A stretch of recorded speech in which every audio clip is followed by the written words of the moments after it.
has the portable flag? Is that you, Dana? No, I hear Andy has it. Oh, Andy has it again. Okay. Yeah.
I think we'll go ahead and get started, and Andy can join us when he figures out his technical glitch. Is that okay with everyone? Okay, I'll go ahead and call this June 1st, 2020 meeting of the Whitefish City Council to order. Thanks everyone for participating remotely via WebEx, in particular those from the public that are joining us this evening as well. Our first order of business is our Pledge of Allegiance, and I'll go ahead and invite Councilor Fury to lead us tonight.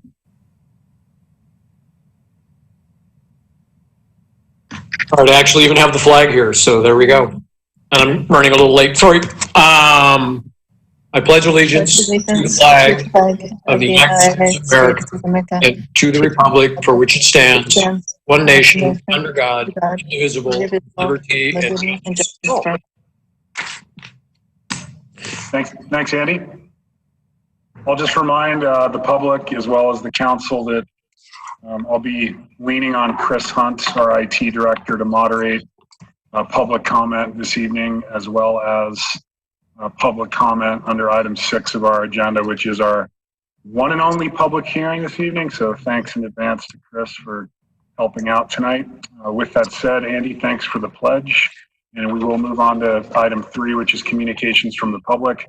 Again, a reminder, we do have one public hearing, so if you're here attending tonight to speak on resolution 20-16, please wait to comment when I call that individual hearing. With that said, any additional comments, anything you'd like to share with the council, now would be your opportunity. And Chris, I'll turn it over to you to reach out and see if there's anyone joining us tonight. John, okay. Do we need to have a roll call, John? I think everyone's here, but for the record, we certainly can, Steve. I'm sorry. We just usually do. I didn't know if we needed to. We can. Michelle? Councilor Quinnell? Here. Councilor Sweeney? Here. Councilor Davis? Here. Councilor Hennon? Here. Councilor Fury? Present. Councilor Norton? Here. And Mayor Mulfeld. Present. Thanks, Michelle. Chris, any communications from the public this evening? Yes, we do. We have 2. Sharon Kyle will be first, and Rhonda Fitzgerald will be after her. So let me unmute Sharon. And Sharon, you're unmuted, and please state your name and address. Good afternoon. Sharon Kyle. My address is 4960 Bluebonnet Boulevard, Baton Rouge, Louisiana, 70809.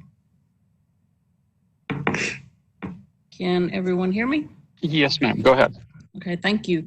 Good afternoon, Mr. Mayor and members of the council. As I stated earlier, my name is Sharon Kyle, and I'm joining this meeting with my husband, Ronnie, for the purpose of asking you guys to reconsider Condition 11 of the conditional use permit that was approved at your last council meeting on May 18th for the condominium project located at 1515 Highway 93 West.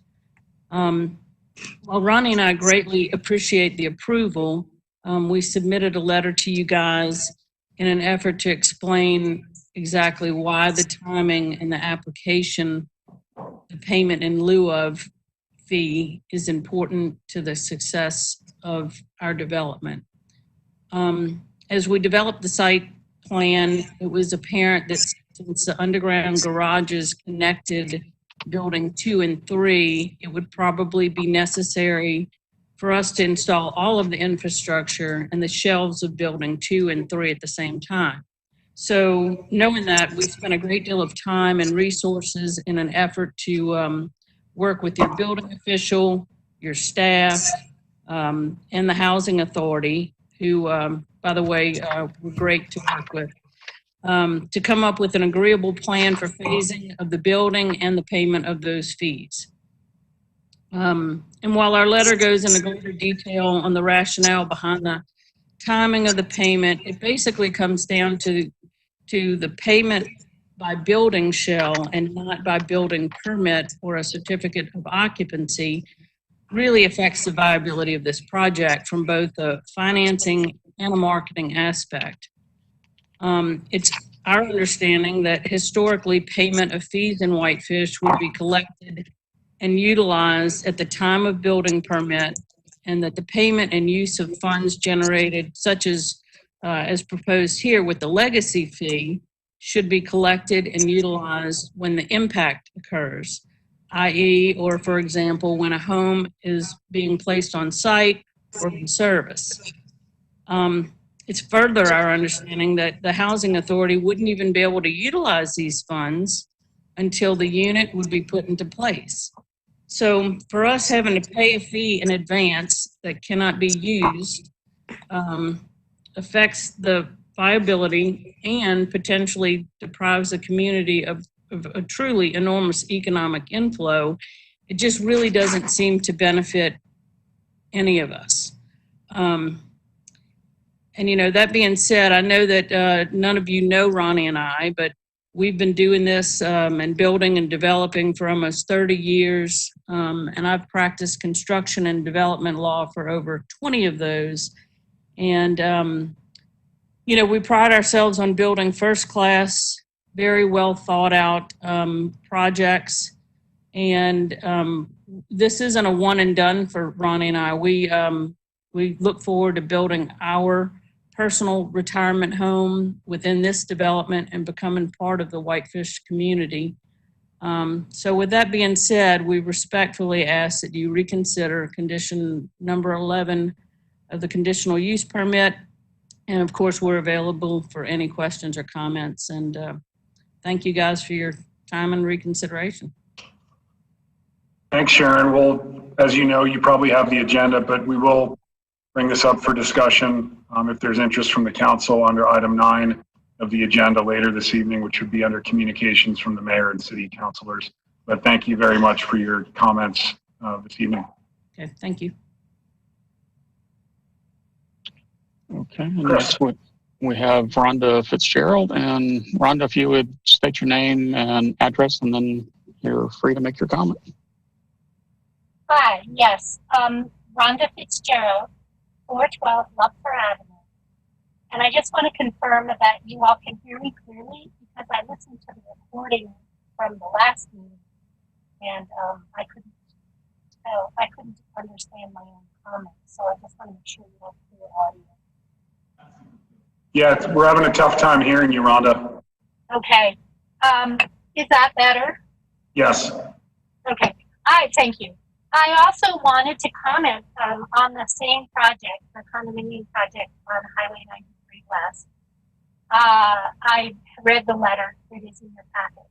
And as you all know, I do serve on steering committee for the affordable housing and the Legacy Homes program. And I feel, I just want to sort of remind everyone that the Legacy Homes program has significant benefits for developers in return for providing affordable housing, a need that exists and has existed in the community for a long time. And the cash in lieu is an exception that is granted to some projects instead of them actually building the units concurrently, the affordable units concurrently on site.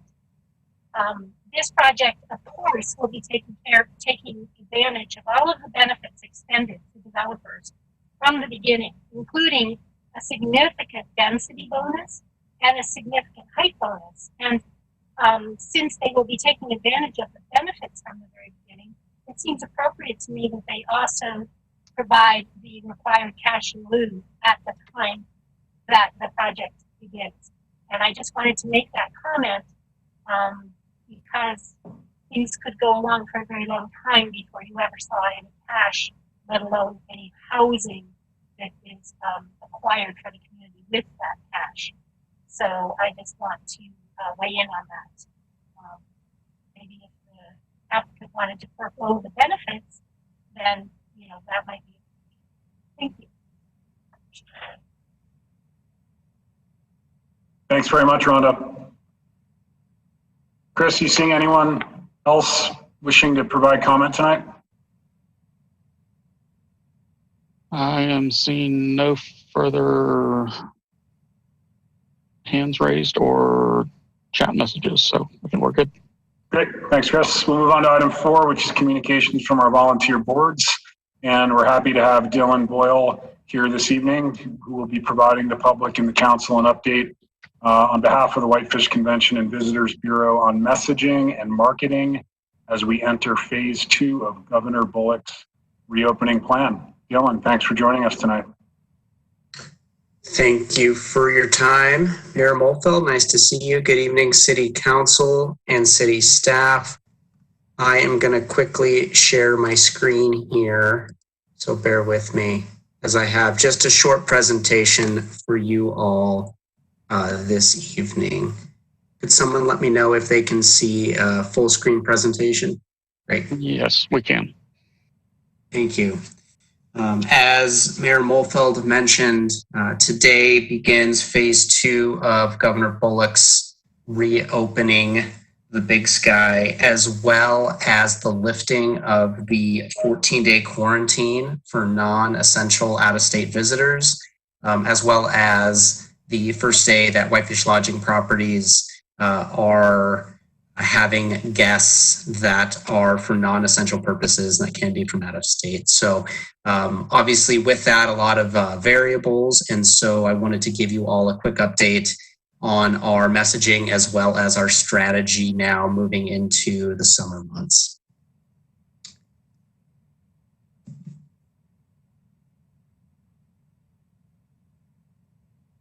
So last time that I spoke with you all was for our annual marketing plan presentation, and things certainly, as with everything in our current situation, is very fluid. So we had to go back and get creative with our new media plan, which we're calling the Whitefish Recovery Digital Media Plan.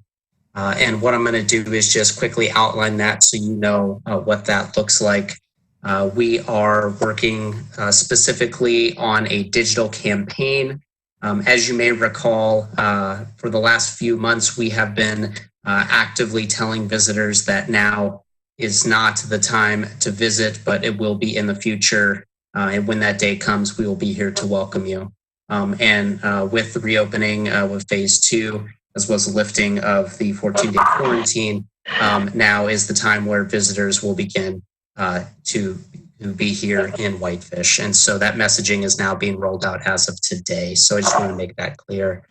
So we have a 4-step process that we're looking at for our digital media plan. Step 1 is looking at some targeting in state, including Missoula, Great Falls, and Helena. Step 2 involves Spokane, Coeur d'Alene, and Bozeman. And the idea behind this is that research has shown that the appetite to travel really is going to come mostly from drive markets as well as in-state and regional. And so, although we will, I'm sure, see some long-haul traffic this year, all research is definitely showing, and we are concentrating solely on a drive-to market, including in-state, which is certainly a new endeavor for us. Potentially moving forward, steps 3 and 4, as we kind of move outward a little bit further into Calgary and potentially Seattle as well as a drive market.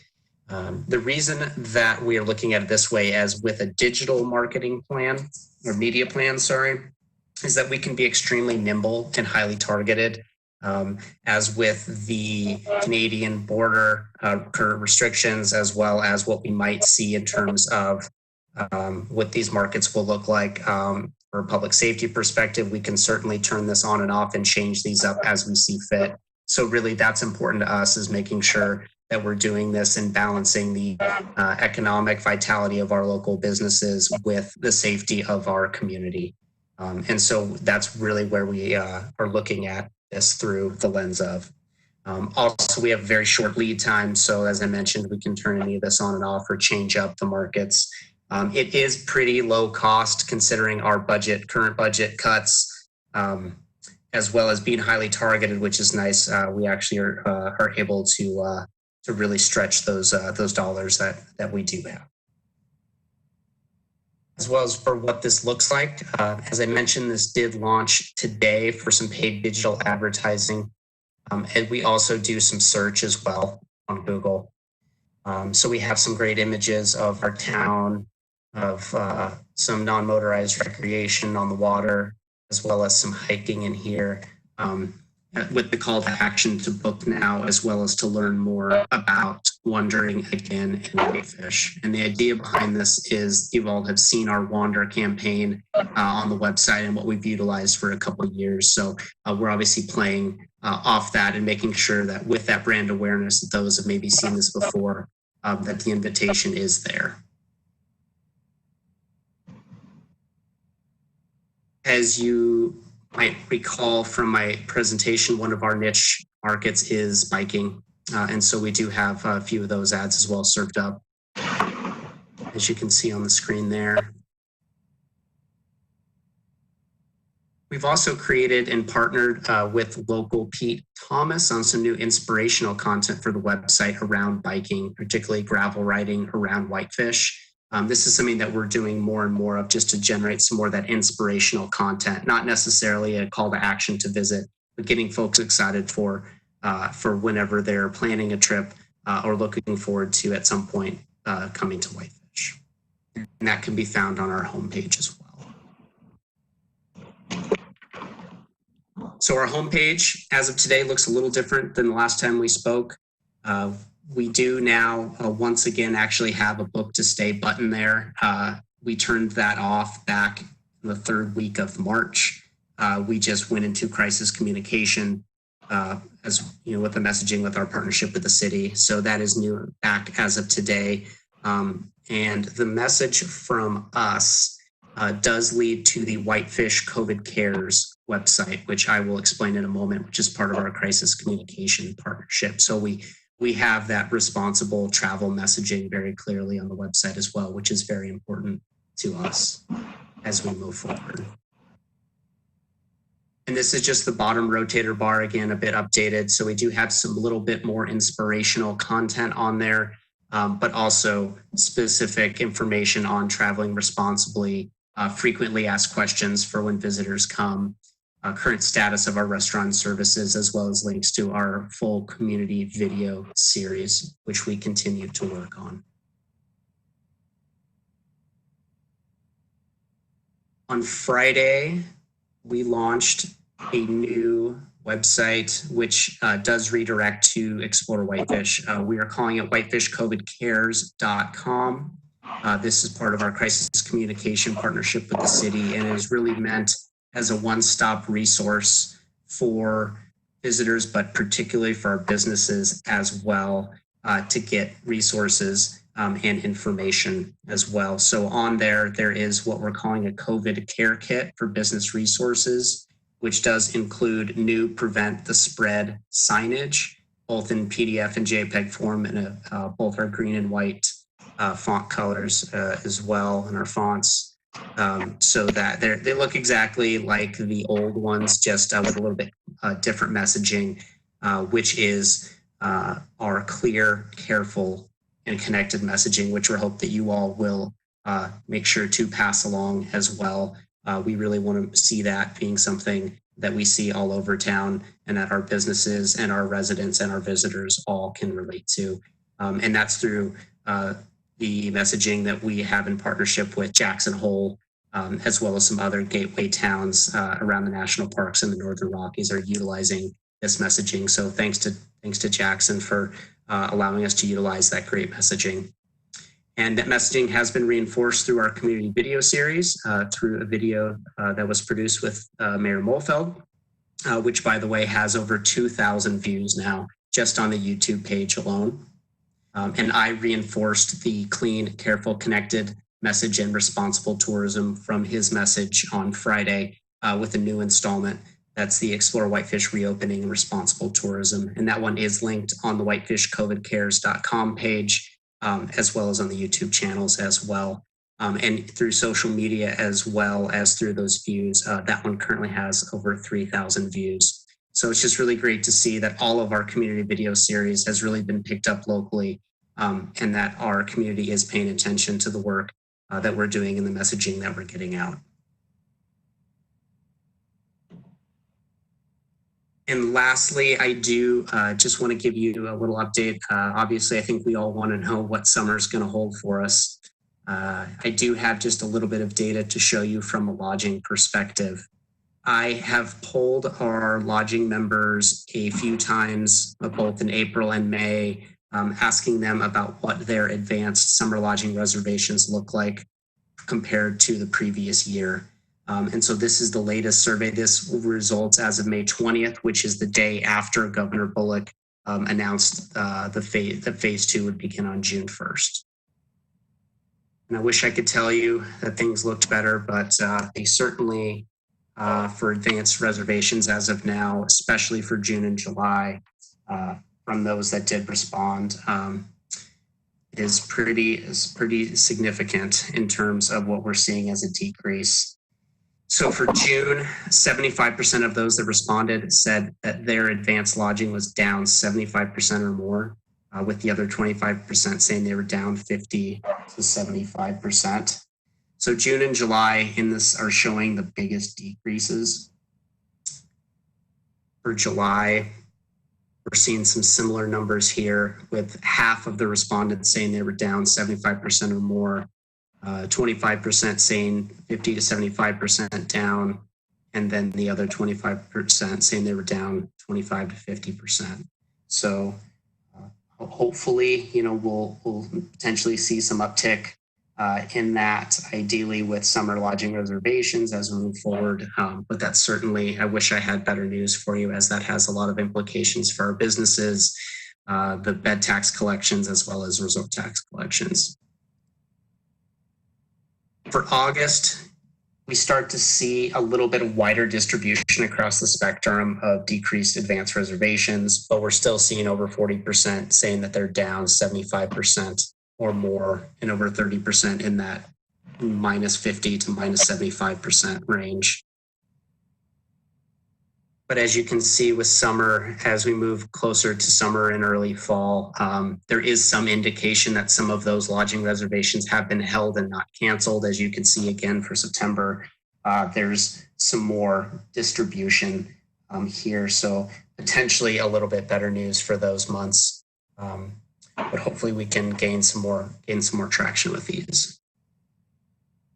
And lastly, I do just want to mention something else that we are currently working on, playing again off of our Wander campaign. We are concepting a Wander Lightly sustainability pledge for our visitors. And that's something that came out of the Sustainable Tourism Management Plan. So we're just beginning that process of working on that now. And we will certainly report back to you as something that we're going to launch here at some point, hopefully early this summer, as well, to make sure that our visitors would like to take the pledge to travel like a local and to really be respectful of our community, while also enjoying the great experiences that we can have here and contributing to our economic vitality of our town, which certainly is necessary for our businesses in summer. Hopefully they can gain some of that back. As we know, our businesses rely heavily on summer for entire year. So hopefully we can have a safe and good summer. So I'd be happy to answer any questions for everyone. Thanks very much, John. It's a nice presentation. an overview on where we're at with reopening. Similar to past meetings, counselors, I'm going to just call on you individually if you have questions or comments on Dylan's presentation. That would be your time to provide those, and we'll go ahead and start with Counselor Sweeney.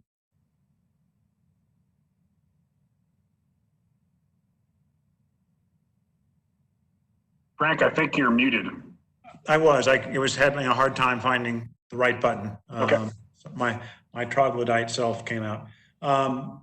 Dylan, the question I didn't see, or that I didn't see in part of your presentation, it was there, but one of the things that I have noticed that has been particularly troubling is that with our opening and our slow opening and the requirements for clean, connected, and careful, I can't remember what the last one was, but one of the things that we try to reference in there is wearing cloth masks.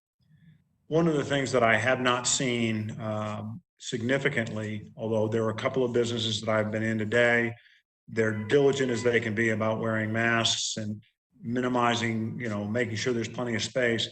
There are several businesses that are not. And it seems to me from a marketing perspective that we would want to emphasize with your members that they need to take these steps, take them seriously, and model them to assure our visitors that we're being careful and respectful of them, so that we can expect them to be careful and respectful of us. Has there been any thought to visiting with your members and to emphasizing this, or to otherwise communicating that? Because I think that's again a tool that we could use to encourage people to come here safely and know that they would be safe, because we're modeling those activities. Yeah, I think that's a great question and a great point. So part of the Whitefish COVID Cares messaging with that clear, careful, and connected on the business signages, the new ones that we just put out on Friday, does talk specifically about masks. And I did highlight that specifically in the video as well that was released on Friday. That's embedded in the website and sent out to members. And that's certainly something that we'll continue to send out for messaging. And the idea behind that is not only to have that signage and for our businesses to adopt that, but as you said, the goal is to continue to message that to visitors as well. And we will certainly continue to push that messaging throughout the summer. Thanks, Frank. Councilor Fury, questions, comments? Neither, but thank you very much, Dylan. It's good information to see. Not great information, but it's good that we get it. Thanks, Andy. Absolutely. Councilor Norton. Thanks, Dylan. I just have two questions. One, and a comment. I'm glad you're using Pete to help you. He has an amazing way of viewing our area, so thank you for that. And then the other question I had is you had 12 responses for the lodging. How many lodgings do you represent? So is 12 pretty small number? Yeah, I believe it's 20, roughly 20. Okay. And so, when you send out a survey, sometimes, you get better responses than others. I believe in the one in April, I had around 14 or so responses. So, I still feel, although not perfect, at least it certainly does give us an indication. And those properties are within the city limits, but they're also within the Whitefish zip code as well. So it's definitely a little bit more of a cross section than when I show you all our lodging occupancy reports, because those are just the larger properties that are within city limits. Okay, thank you. And does then that make sense? Yeah, does that make sense? It's a better representation than I thought, actually. So that's good that you did it. Thank you for the reality check. And then I don't know if there's any interest in doing some kind of a branding of a mask. I've been sort of researching it for mass production, and there's one place that does camo masks, but it might be an idea to have different businesses participate in a similar design that they could that would be sold inexpensively so that we could encourage it. That's just an idea for you guys to, we haven't pursued it as a city, but as a city government. But maybe from a retail standpoint, it might work even better. So we can talk. Thank you for everything. Yeah, absolutely, Rebecca. If you wouldn't mind just emailing me that information, I would certainly take a look at it. Okay, great. Thank you. Mhm. Thanks, Rebecca. Councillor Quinnell, comments, questions for Dylan? Yeah, Dylan, just a quick question, kind of piggybacking on what Frank was asking about. I believe that there was some communication from the governor's office this week about gateway communities like ours and providing small businesses financial reimbursement for things like masks. Have you all looked into that? Yeah, so that just came out today, and they did qualify it with that both businesses, for-profit and nonprofit businesses, are eligible for that. It's up to $5,000, and they just put that out today, and we were looking into that for sure. We had thought about potentially some sanitizing equipment and things like that to help with the Visitor Information Center, which opens on Monday. But this could certainly be a good way for some funding.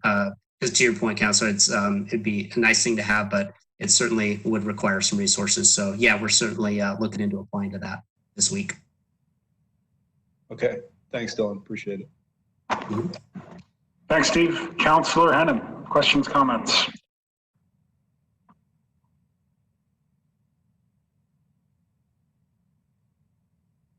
Ryan, I think you might be on mute. No comment for Dylan, other than thank you, Dylan. Thank you. Thanks, Ryan. And finally, Councillor Davis. No questions from me, but thank you for the presentation, Dylan. My pleasure. Thanks, Ben. Dylan, nice to have you this evening, and appreciate the update. And I'm sure we'll be hearing from you shortly as the situation changes or new information becomes available. But thanks very much for your time, and to the entire CVB staff, volunteers, and of course the board. Appreciate your time. Absolutely. Thank you for the kind words, and thank you for the opportunity. You're welcome. Thanks, Dylan. Have a great night. We'll move on to item 5, which is our consent agenda. I will ask for any changes or additions to the minutes from the May 18th, both special and regular sessions. Are there any additions or edits?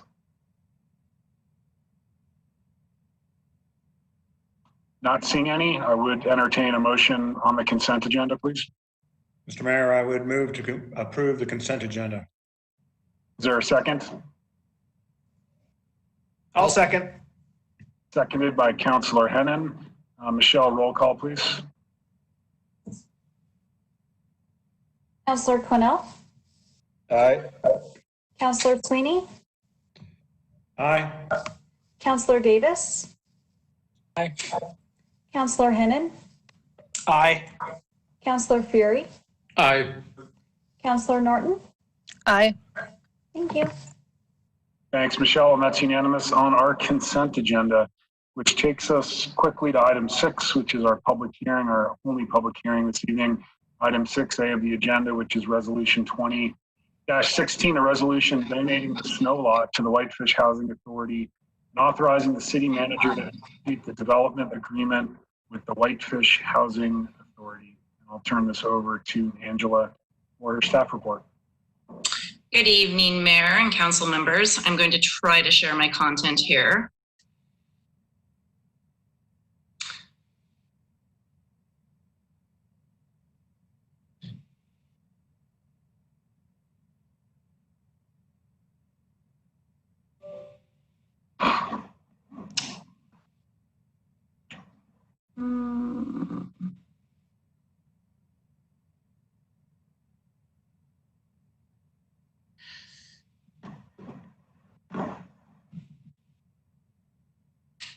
And I can't do it. Chris, can you enable me to do it? It says I need an admin number. You have sharing privileges. Okay, it just says use an admin user number and password. It's fine if I can't. I just can't. Don't know what that would be. Okay. But I can't actually exit out of it either. So sorry. That's all right.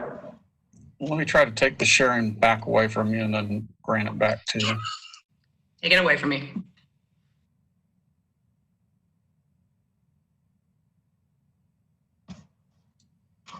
Let's try that.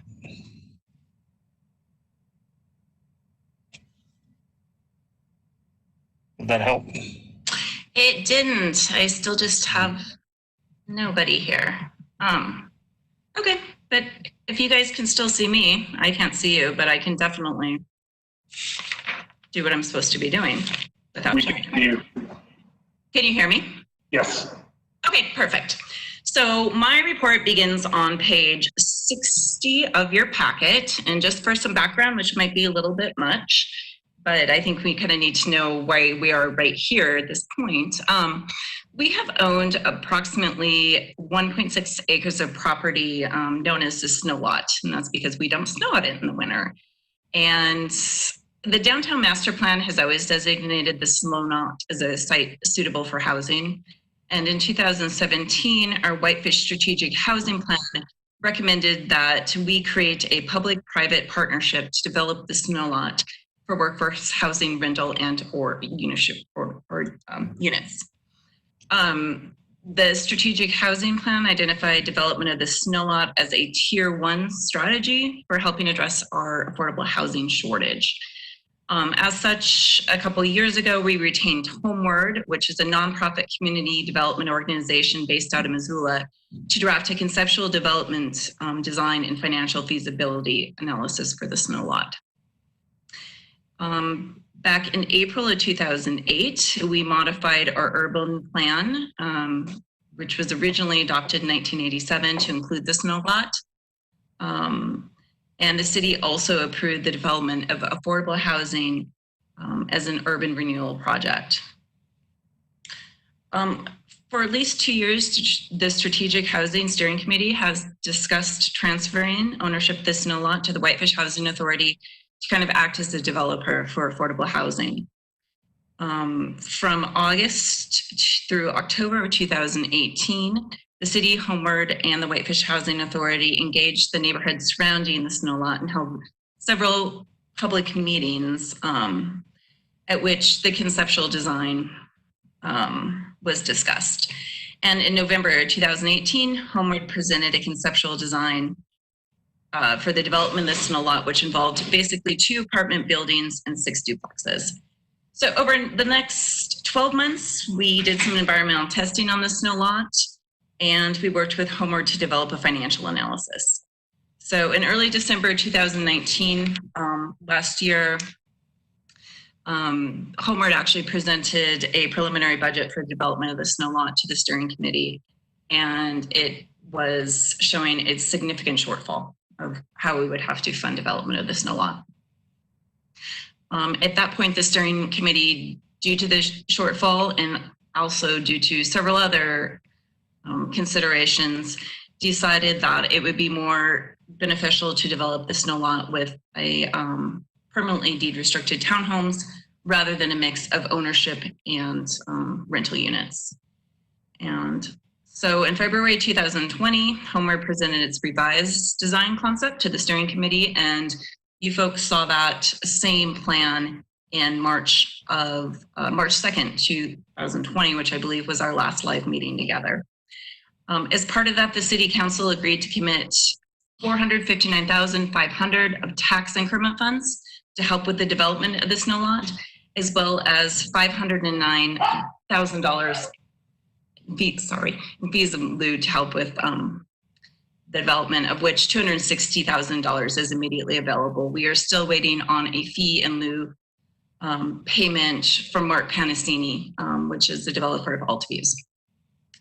So we're kind of, not necessarily in a crunch, but time is kind of running out because our tax instrument fund terminates on July 15th, 2020. And pursuant to Montana law, the remaining tax increment funds must be distributed among the various taxing authorities upon termination. However, an exception does exist for funds related to a development project for an approved urban renewal project, which the snow lot is, that the city entered into before the termination of the tax increment permit provision. So Montana law also authorizes the city to enter into a development agreement with the owner of a real property, obligating the owner to redevelop the property for a specified use consistent with the urban renewal plan. And Montana law also allows the city to donate land to a corporation for the purpose of constructing affordable housing. So the proposed quit claim deed in front of you, that which is attached to resolution, transfers ownership of the snow lot to the Whitefish Housing Authority. It also contains a reversionary clause, which provides that if it is not used for affordable housing, it will revert back to the city. And that is actually mandated by Montana law as well. So the proposed development agreement requires the Whitefish Housing Authority to develop and use the snow lot for affordable housing. It obligates us to contribute $459,500 of tax increment funds and $509 of cash in lieu funds as available to the project. And finally, in accordance with Montana law, it offers the city recourse in the event that the Whitefish Housing Authority does not develop the snow lot as required, which I doubt will be the case. So entering into the proposed development agreement will impact the city, as I just said, financially. I should mention too, the snow lot has been appraised at $510,000. So with that, staff respectfully requests that the City Council approve resolution number 2016 and authorize donation of the snow lot to the Whitefish Housing Authority, and authorizes Dina to execute the development agreement upon recordation of the quitclaim deed.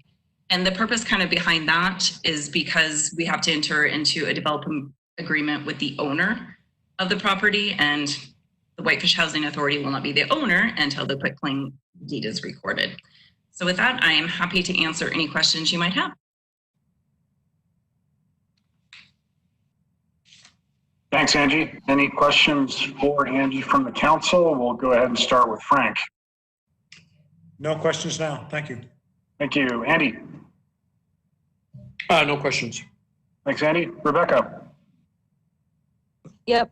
When will we be getting the cash in lieu from Alta Views, Angie? And then this is probably a dumb question, but is the Whitefish Housing Authority the developer, or will they be assigning the project to a developer?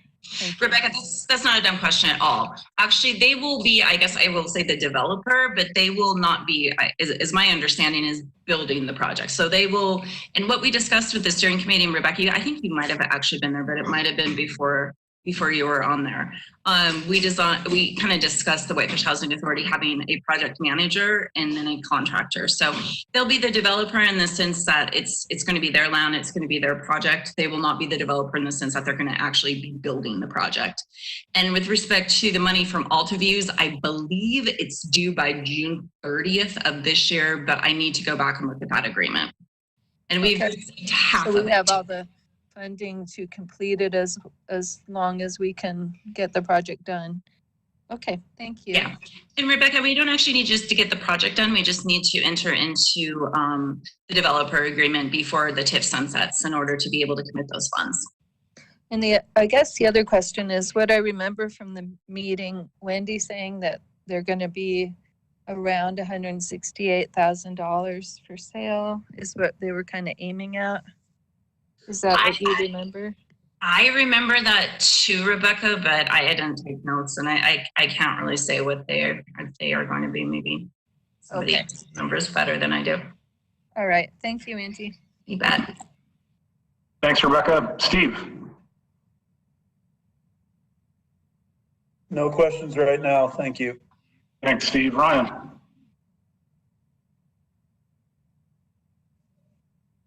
No questions. Thanks, Angie. Thanks, Ryan. And Ben? No questions from me. I'm looking forward to seeing this project become a reality. Great. Thanks, Ben.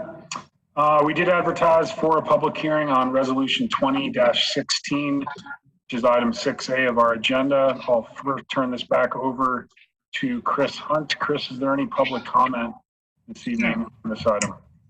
Okay, at this time, I'm not seeing any, but if there is anybody that would like to make a public comment, please either send a chat message or raise your hand using the raise hand icon.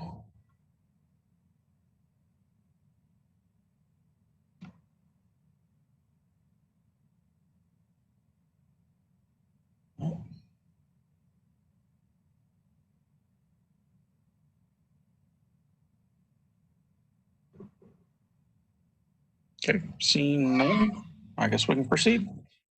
Thank you, Chris. Michelle, any comments received after 5 p.m. today?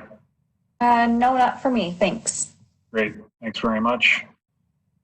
I'll go ahead and close the public hearing and turn it back to the council for what I hope is a motion. I make a motion, Mr. Mayor, Thank you, Andy. that we approve resolution number 20-16, I believe, authorizing a donation of the snow lot to the Whitefish Housing Authority and the city manager to execute the development agreement upon recordation of the quitclaim deed. I like that. Thanks, Andy. Is there a second to the motion? I'll second. Seconded by Councilor Sweeney. Andy, would you like to speak to your motion? No, I'm just glad we're moving with Ben. I'm glad we're moving forward with this project. I think it's obviously been in our sights for quite a while as a place that would work. And I'm happy that we've kind of come to grips with the neighbors, and the neighbors seem to be a little bit more amenable to what we're doing there. And I'm looking forward to us getting it done. Great. Thanks, Andy. Further comments from the council? Michelle, roll call, please. Councillor Cornell, Aye. Councillor Sweeney, Aye. Councillor Davis, Councillor Hennon,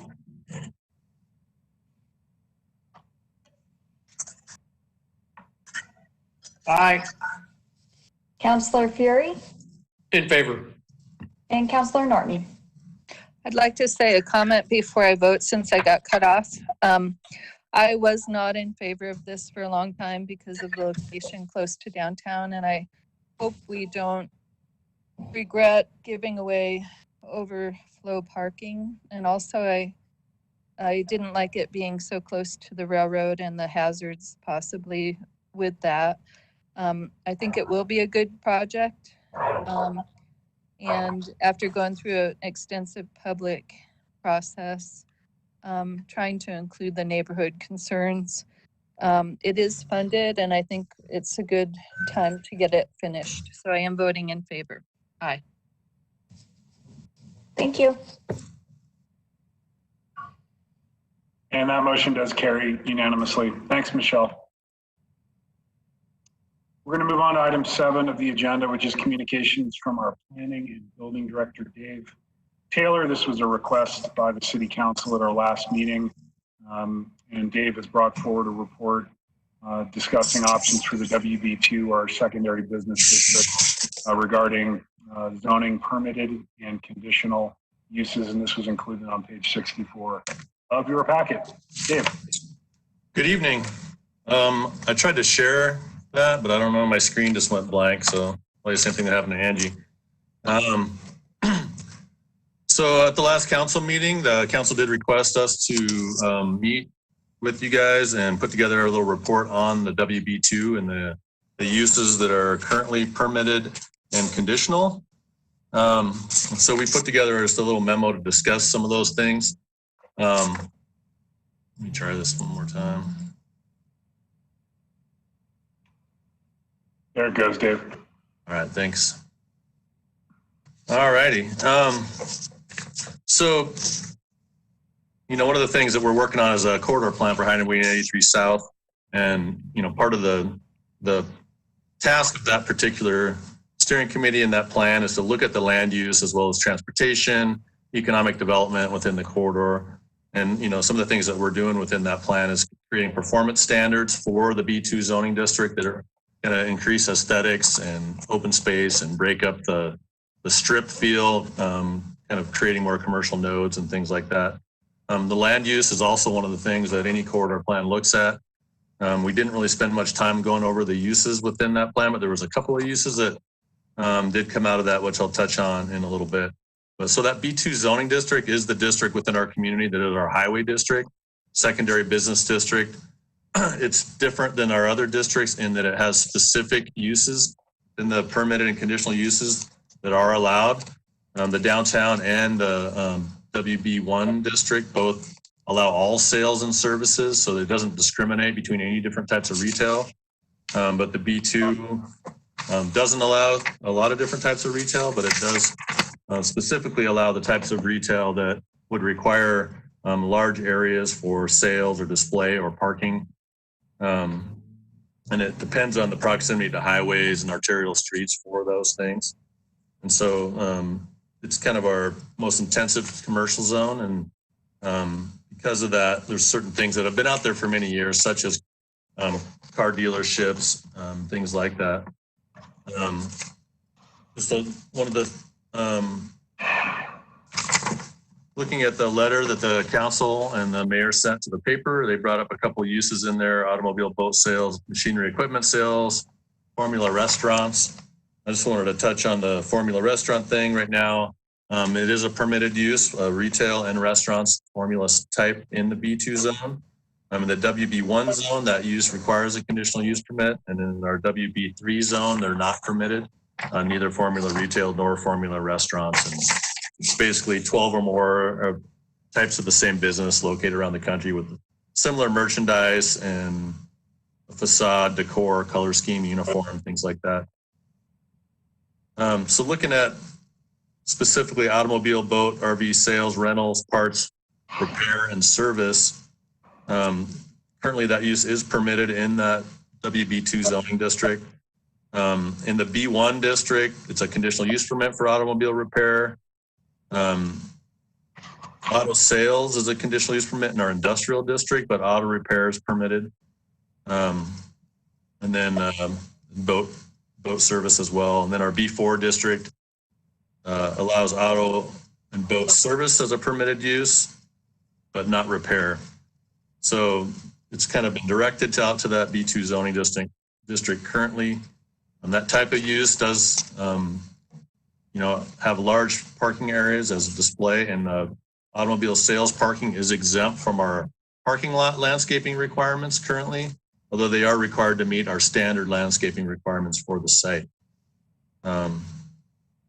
So one of the things about those types of uses, as far as the sales go, of automobiles and boats is, they have a minimum amount of traffic compared to other types of uses like grocery stores, even gas stations.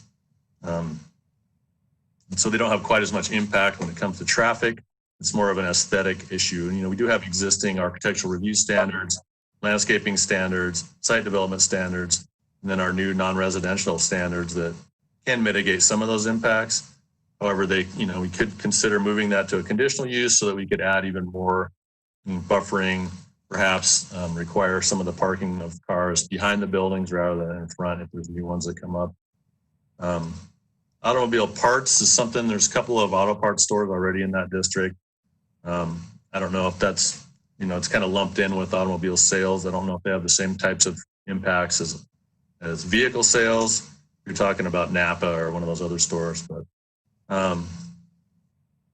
one thing to note is if you were to consider removing it out of that zone, or some of those things might still be permitted in some of the other zoning districts. And so it could potentially force those things into other districts where they would be permitted, like downtown. With regard to formula restaurants, again, that's, they're not allowed downtown. The B1 zone requires a conditional use permit. It's something that, it's hard to decide if it has different impacts than a non-formula restaurant. So that's something to consider. The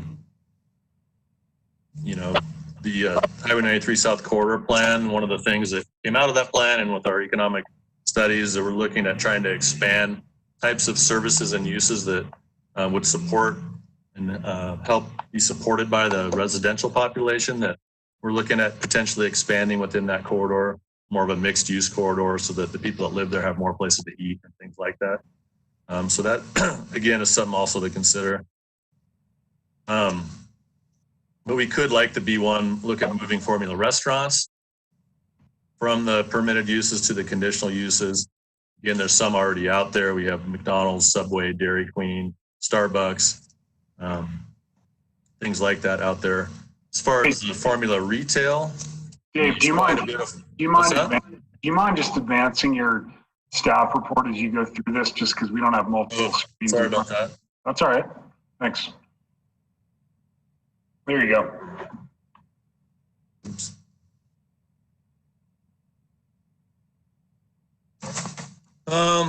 Anyway, so yeah, we got a lot of formula retail out there. That's kind of where we direct that use. It's not permitted downtown. There's quite a few businesses that are that currently out there. Safeway, Super One, Walgreens, Town Pump, Cenex, Napa, CarQuest, Nelson's, Dollar Tree, Les Schwab, Western Building, 2 Men in a Truck, although that might actually be a personal service. So those are existing ones that are out there. I don't know if it would be beneficial to make that a conditional use, just because that is kind of where we direct those types of businesses.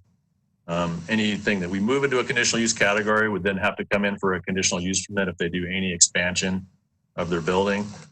So that could be a little bit of a detriment to those particular businesses. Something to consider when you guys are looking at that particular use. And then in going through the uses, we're trying to look for if there are other things in there that might be things that we could remove. There's a couple of antiquated uses that we really don't see currently, like frozen food lockers, including slaughterhouses. I'm not sure if that's something that's necessary. It can be covered under warehousing anyway, which is already in there as a use. A bus depot, I mean, we allow bus stops. I don't know, we're looking at downtown as a potential bus area, but the B2 is probably not a great location for a bus depot. So that could be considered to be removed out of there. Crematoriums are something that's in the permitted uses. I know those things could have potential impacts to neighboring businesses. So that might be something that we could move to the conditional uses out of the permitted uses. Truck stops is something that's in there. I'm not sure if that's something necessary to remain in the conditional uses. Could potentially be removed out of there. And then again, going back to the Highway 93 plan, that plan has not been adopted yet. In fact, we haven't been able to pull together the entire draft for review by the committee. That committee's kind of been on hiatus due to the COVID-19. When we can meet, we're going to start going through the different chapters. And the committee has seen the majority of sort of the main items in the plan, and we have discussed this at the committee, but we did talk a little bit about light assembly and light manufacturing. It's something that's currently a conditional use in that zone. There's quite, several businesses that have talked to us about potentially locating out there, but we're turned off by the idea of having to go through a conditional use permit process. Currently, we have a conditional use permit going ahead for the Sweet Peaks, their manufacturing facility. They're looking at locating in that zone. It's going to be coming to the city council, but it's causing a delay in their project where they're rehabilitating a decrepit building, but they have to wait 3 or 4 months to go through this process. Or it could have been something that was either an administrative conditional use permit or something that was a permitted use. But those types of light industrial businesses, because they do, we can have some performance standards on there that would help any impacts to adjacent businesses, fencing outside storage and things like that. But they do, create higher paying jobs, and it's something that we have a lot of room in the B2. There's not a lot of industrial property available in Whitefish. And so, just again, our consultant from the economic development did recommend that we look at that in the B2 zone, something that we could potentially try to fast track to enable more of that. And just as something additional, we did reduce the standard for when a conditional use permit is required on a building size down to 10,000 square feet. So that's still going to capture any large facility with a conditional use permit. And then lastly, personal services is something that's been discussed kind of off and on.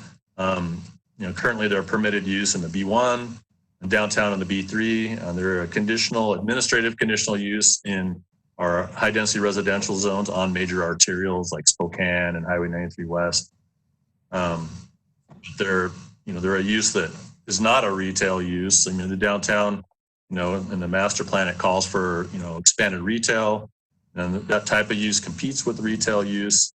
And it seems like it'd be more appropriate out in the B2 a zone that already permits hair salons, which is a personal service. And, the types of things that are personal services are tattoo parlors, moving services, personal trainers, and things like that, which doesn't seem like the downtown is maybe the best place for those things anyway. So anyway, that's kind of an overview of the things. I kind of put together a little draft with just some of the things that we discussed earlier in the staff report of what those changes might look like. Looking at removing automobile boat sales out of the permitted uses, moving them to the conditional uses, getting rid of bus depot, frozen food lockers, machinery, equipment, sales, rental, and repair would move down to the conditional uses. That's a use for, currently we have midway rental, things like that. I mean, which B2 obviously is an appropriate place for that, besides downtown or even Wisconsin in the B1. Definitely should go there, although, because of the visual aspect of the outside storage, could be moved into conditional uses to have a little bit more control over the visual impact. Crematories, looking at moving that to the conditional uses, adding in personal services as a permitted use. Restaurants, keeping non-formula restaurants there, but then moving the formula restaurants down to the conditional uses. And then looking at light assembly and light manufacturing as potentially being an administrative conditional use permit, just to fast track that a little bit. It saves 2 months out of the process to do an administrative CUP. So, we're just looking for some feedback. Obviously, these changes would have to go through public hearings at the planning board and back to the city council. But, you guys just requested some discussion on this. So we just kind of put this together as a starting point in the discussion, and I'd be glad to talk more about it or try to answer any questions that you guys have. Thanks, Dave. We'll start with Frank. Any questions or comments? Yeah, Dave, thanks for taking us a first swat at this thing. I don't have any heartburn with moving any or all uses, quite frankly, to conditional uses in that zone, or quite frankly, in any zone. But what I think my rationale for that is that the reason I would do that was so that we could allow for the city and the community and the developer to analyze each parcel and do what I'll call right by the parcel and by the zone. And what you've seen or what you've heard, I know, from the Highway 93 South committee is that more than uses, the concern is buffering those uses properly with green belts and wide trails, and that kind of issue is more important, I think, to the community than, in a lot of respects, the individual use. Whitefish Marine may be perfectly well suited for that site if it had exerted any form or fashion of buffering. Nobody would be upset about it. The same thing goes in the problem we had with Town Pump, was because the issue was really, how do we buffer that use to get the approach or the entrance into Whitefish that we all want and the community wants. And so I think to the extent we move forward with this kind of thing, I think our job is not done here. Our job is just getting started. And I think our focus needs to be on how we rewrite our regulations or our zoning to ensure that we get the kinds of buffering, the kinds of things that we want in that corridor, rather than being overly concerned with the use. I'm a big fan of Les Schwab, but today, even with our architectural review, they probably wouldn't put that formula store in that configuration there. And actually they've done a nice job of setting it back from the highway, and there's some buffering there. So, there's some things to be said for even what they did with their formula aspect or approach to life. So I think that, at least from my perspective, that's where I think I'd like to see us have our focus and begin to move on some of those kinds of issues, in addition to just playing around with what's a conditional use and what's not. Yeah, that's one of the things that we're looking at with the Highway 93 South Corridor Plan is, again, increasing the performance standards. That's kind of what, the trend in form-based zoning is, not so much concerned with what the uses are, whether they're residential or commercial, but how the building looks, how it interacts with the streetscape, how pedestrians access it, what kind of landscaping and buffering, the aesthetics of what it's supposed to look like. And again, those are the things that we are looking at with the plan, that we're looking at, adding to the B2 zone. We're going to be bringing a revision to our non-residential standards to allow for some more buffering, up against the building, so it's not always just parking, things like that. Thank you, Dave. Thanks, Frank. Andy, comments, questions? A couple comments and questions both, I guess. First, Dave, I can't remember, under permitted uses, did we go through the rehearsal of the definition of entertainment use? So at some point? That came up. So that was at the last change that we did. Entertainment use was tied in with hotels and motels. Right. And in my staff report and everything, it kept that under the permitted uses, but moved hotels and motels. But somehow during the ordinance, there was a typo in there and it got moved to the conditional uses. But that's, things like, indoor entertainment uses like movie theaters, an indoor golf range. I can read the list of things, but that's basically what they're talking about with entertainment. Right. I didn't have time to pull up the definition today and I couldn't remember. So that jogs my memory. You don't have to pull it up right now. Okay. That is fine. Couple comments. I like the thought of light industrial or manufacturing uses being an administrative CUP, providing we operate that the way we are currently with the legacy housing program. I think we saw that worked really well when we had a significant amount of neighborhood opposition to the project over on 7th, that we went to a full-blown CUP. So I'd be comfortable with that, because I think it can be at times, a hurdle to businesses that would locate here, and they're the kind of things that we say we really want to have. So I think that's good.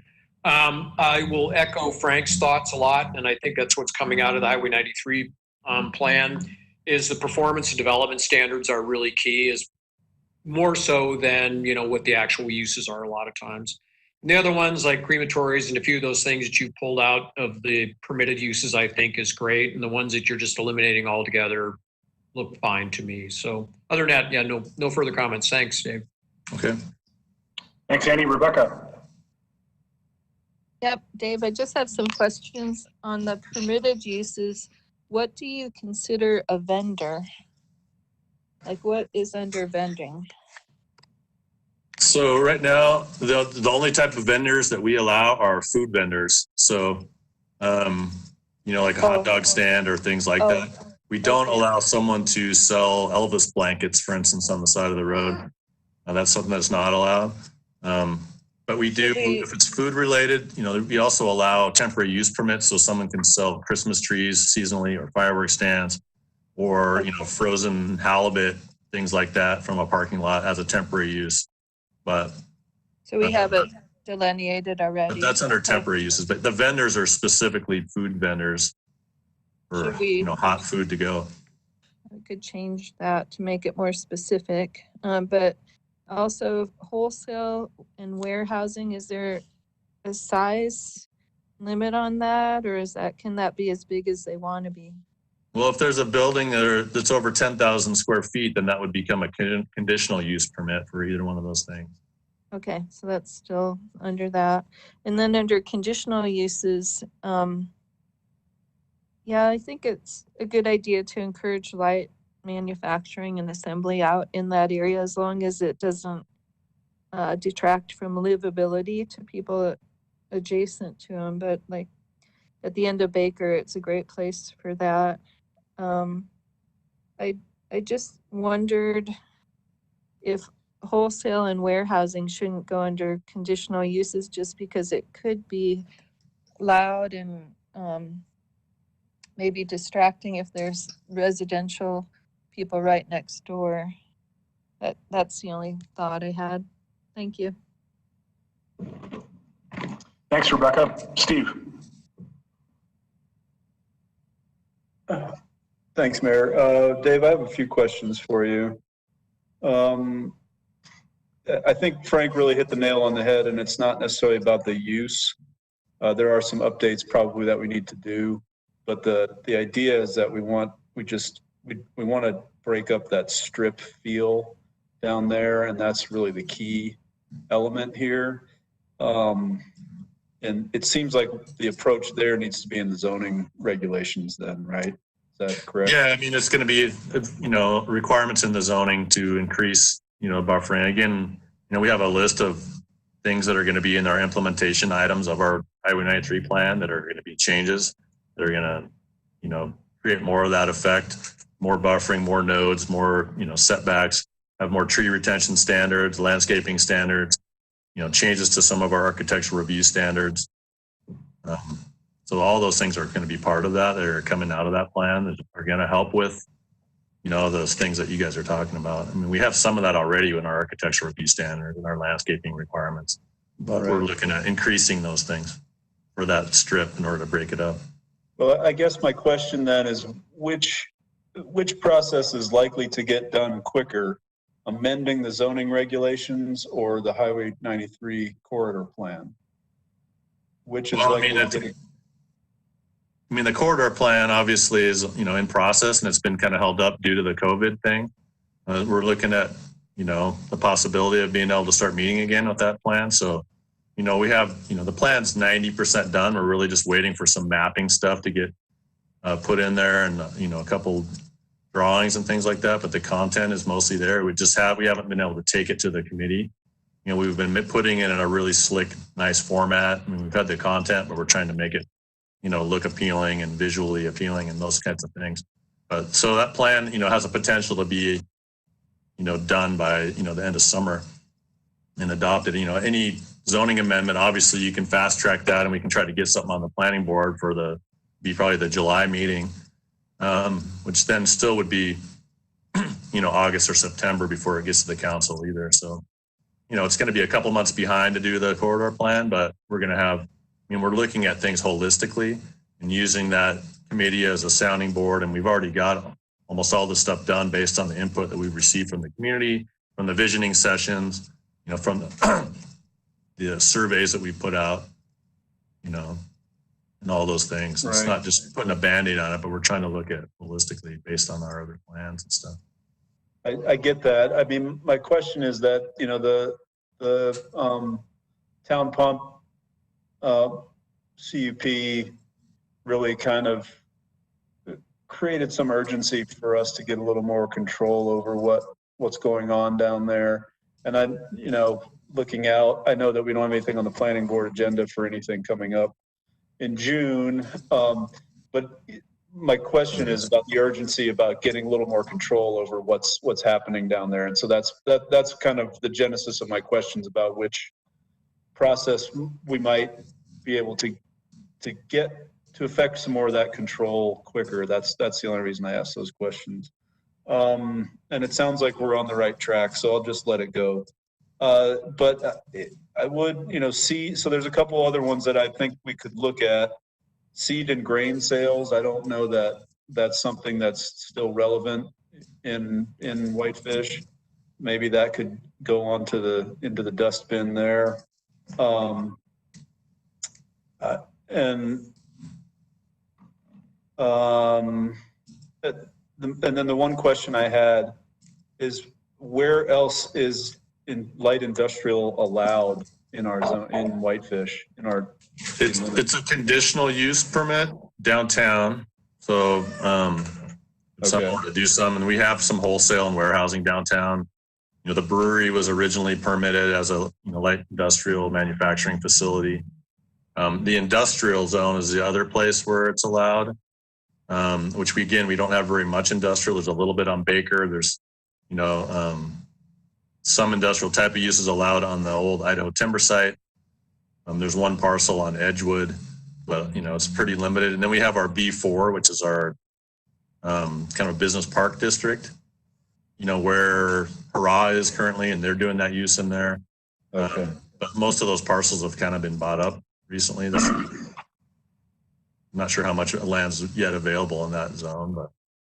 Okay. And I mean, just on your assessment, moving that to a conditional use, I don't know. It's already a conditional use. In the B2 zone? light manufacturing is requires a full conditional use permit currently. We're just looking at maybe moving it into an administrative one.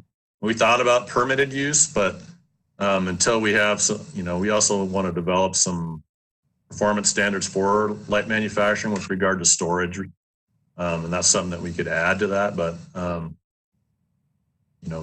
making it administrative conditional use permit would at least allow us to put some conditions on there with regard to screen storage. And if the adjacent businesses maybe had some concerns, we might be able to mitigate those with additional conditions. Okay. All right. I think that's all I have. Oh, the only other question I had was, do the current architectural review standards, they apply to formula retail? Like if Wendy's wanted to come back, they wouldn't be able to build that old building that they used to have, would they? No, I mean, the building can't use their formula architecture. It has to be something different. They can't use their, colors and things like that. All that stuff's in our ARC standards. Okay. So they have to look different in their standard, unique, basically. I can guess you can look at the new remodeled McDonald's to get an idea of what they put them through for that. I think they had to come back multiple times in order to get that approval for the remodel they just did. Okay, and right now that's a permitted use, and they would have to. They would have to, but they'd have to meet our architectural review. Yep, yep, and all of our other standards. Yep. I'm not sure what we gained by making it a conditional use, then, to be honest with you, but that's just my opinion at this point. Okay, that's all I have. Thank you. Thanks, Steve. Ryan, comments or questions for Dave? I think everyone pretty much covered it. Thanks, Dave, for the info. Very helpful. Sure. Good refresher. Thanks, Ryan. Ben. Yeah, I'd like to echo some of the comments from before. I do think that most or all of the uses in this list, it seems like a good project can be made in that zoning district. It just depends on the performance standards and all of that, which is a much harder thing to do, and hence why we have a committee for it. So I guess the only, maybe question I have has to do with how this interacts with the committee's work, specifically the Highway 93 South Committee. So just to confirm, are they going to be coming back with any recommended changes to these uses? Is that's not something they're doing at all? Well, they are there's gonna be a couple of recommendations, like the two that we still had in the plan after we, introduced the idea to the committee, because we did talk a little bit about, service-oriented retail, like to serve the people that live in that corridor. And we decided not to really go down that rabbit hole just because of the downtown and those things. But we did talk about personal services, and we talked about the light manufacturing as uses that we could, add either to the permitted uses or, make it those a little bit easier to obtain. So those are really the only two recommendations that, in the current draft. And again, this thing hasn't been, completely vetted through the planning board and the council. It's just what the committee came up with, what staff's come up with at this point. Gotcha. And just to confirm, that plan is coming back, did you say this fall you expected? Should be, we should be able to, just depending on how quickly we can convene the committee to go through the chapters. Our intention is we're hoping to have it to the planning board by, say, September, hopefully.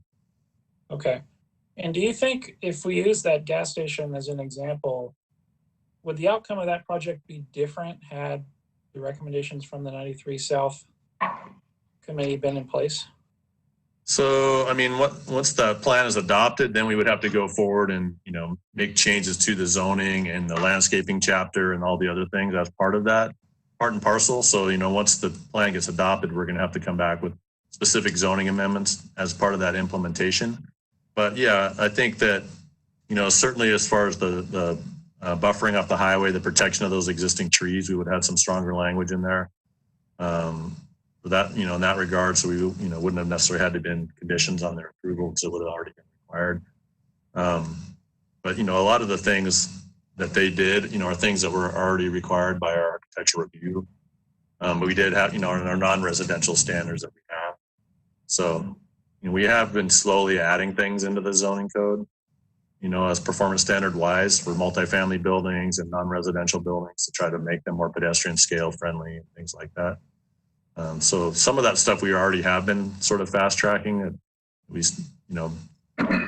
added in with some of the affordable housing stuff that we did, just because I think there was some concern about, especially multifamily buildings, which didn't have any real standards. And since we were, people were concerned about, since we're moving them out of what was a permitted use into a conditional use, if we have some additional performance standards on those things to sort of, make it easier if they're going to be an administrative conditional use permit versus a full conditional use permit. So I think a lot of that stuff's already starting to go into place, but yeah, there's some additional things that plan's going to require on top of what, the town pump did. Well, I look forward to seeing that plan, and I think, that's where the rubber meets the road to a major extent. And, I support this because I think it gives us more leverage in areas we may need it. But anyway, we'll be talking about this further, I'm sure. Thank you. Thanks, Ben. And Dave, thanks for the report. I guess from my perspective, being a member of the 93 South Steering Committee, I believe it's the consensus of that group to delegate uses, whether they're permitted or conditional use categories, to the city council. And it's not something we're going to deliberate extensively during our steering committee meetings. I think that the committee recognizes that those powers should be delegated to the city council. And I think they'll respect that decision. The only issue I see with your recommendations, Dave, and I think this will become better vetted during the planning board as well as the council public hearings, are personal services and moving personal services into the permitted use category. I recall when we went through the WB3, WB2 zoning discussions, which went on a number of years ago, but they actually spanned about 2 years of meetings. There was a lot of consternation about personal services. So I'm not necessarily sold on that recommendation in draft form, but I think as these amendments go through, again, the planning board and the council, certainly we're going to have the opportunity to amend these, massage them based on public comment and comments we receive from our planning board members. Regarding moving this forward, I know, Dave, in your staff report, you mentioned that we could certainly kick it back to the committee for discussion and basically approval before moving this forward to a public hearing. I don't think we really want to wait for that process, considering we're already delayed as a committee. So it'd be my recommendation to the council, if I can get a motion to move these forward and have Angie and Dave draft the appropriate zoning text amendments that can move forward to the planning board sooner than later. Mr. Mayor, I would so move. I think that's a very appropriate thing to do. I hate to wait when we know these changes are needed to be made now, and when they and sooner rather than later. And we have to, I understand we can still amend this thing again when we get the final recommendations from the Highway 93 South. It's an iterative process, I admit, but given the timing and the of development that we're seeing, I think we need to take what steps we can now to ensure we can still maintain some control. So I would urge that we move this thing forward to drafting and to submission to the planning board. If you don't mind, I'd like to have a formal motion to that effect, Frank. Excuse me. I thought that's what I was doing. I would move these changes to final drafting and submission to the planning board at the earliest possible convenience. Thanks, Frank. Is there a second to the motion? I'll second it. Oh. Seconded by Councilor Fury. Further discussion from the council? I have one question, Dave. As we were working through the IZ inclusionary zoning ordinance, I know that planning staff kept a laundry list of text amendments, zoning amendments that would be immediately following or actually were put in place prior to adoption of the IZ. Is staff currently keeping a laundry list of what those items will look like in advance of this council adopting the 93 South steering committee plan so that we can get those, codified on the books sooner than later? some of the, again, when we did our IZ, we added some of the things to the B2 previously, like we put multifamily, and the ability to do that above commercial. So we added mixed use in there. There's some of the things that we already fast tracked, before waiting for that plan to be adopted. But yeah, there's a couple things we're working on. There's not much that's specific to the B2 zoning district, but right now we're looking at the accessory dwelling units, and we're working on some stuff for that and annexation policy. So we're not specifically looking at the uses and things like that. I think we did most of those zoning text amendments already that were adopted to implement the IZ program. Are any of the discussions we've had at the steering committee level, and Frank touched on many of them, regarding green spaces, green belts, setbacks, tree retention requirements, landscaping buffers, et cetera, when will that move forward, and will that be a companion to the document? Yeah, when we get the plan adopted, again, we can't, the zoning should come out of a growth policy, right? And so, it's an implementation of the goals and objectives of a growth policy. And so once that, with all our other corridor plans, we adopted the plans, and then we came forward with the implementation stuff to change the zoning and do all the stuff. Well, that's typically the process that we utilize. And so that when we, that it's consistent with the growth policy when we bring it forward, which is something that's required under state law. So, our plan has been to get that corridor plan adopted and then immediately come forward with those changes to the zoning. Great, I appreciate that. Further comments from the council? Michelle, roll call, please. Councillor Cornell. Aye. Councillor Sweeney. Aye. Councillor Davis. Councillor Hennon. Aye. Councillor Fury. Aye. Councillor Norton. Aye. Thank you. Thanks, Michelle, and that's unanimous. Which brings us on to item 8A. You have Dana's written report enclosed with the packet. Any questions for Dana on her staff report or manager's report? Dana, I don't have any questions per se, but I do have a couple of comments and kind of one question as well. I would really hope that we would be able to at least reinforce with our local business community how important it is for them to model the city's position on wearing masks and social distancing. And I think it doesn't hurt us to overly reinforce that with the community. And I'm open to any what I'll call it, any avenues that you would see that you might be able to do that, whether it's asking individual council members to contact businesses or whoever. I just need to begin to do that. What I'm seeing in the community today. And then the other is, I guess I've got a little bit of a question about the Whitefish service area. What do we anticipate? Why is, refresh my recollection again, why is June 1 an important date? Thank you, Frank. We'll look into the reinforcing with the businesses on the mask wearing and social distancing. For the Whitefish Fire Service area, the June 1st date was a date that the fire service area provided in their letter to the service area members.